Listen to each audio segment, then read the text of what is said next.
Hello viewers, কাঁচা আমের season কিন্তু শেষের দিকে, তাই আজকে কাঁচা আমের আচার বানিয়ে দেখাবো। ফার্স্টে সরিষার তেলের মধ্যে হালকা থেতো করা রসুন দিয়ে দিব, ভালোভাবে নাড়তে হবে।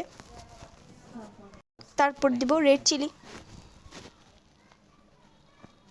তারপর দিয়ে দিচ্ছি স্বাদ মতো লবণ, তারপর দিয়ে দিব আম, এগুলো আগে থেকে সিদ্ধ করা আম।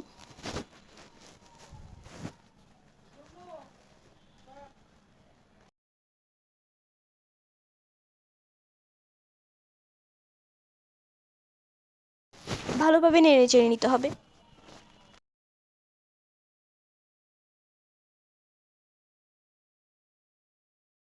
কালারটা ভালোভাবে চলে আসলে আমরা টেস্ট মতো চিনি দিয়ে দিব।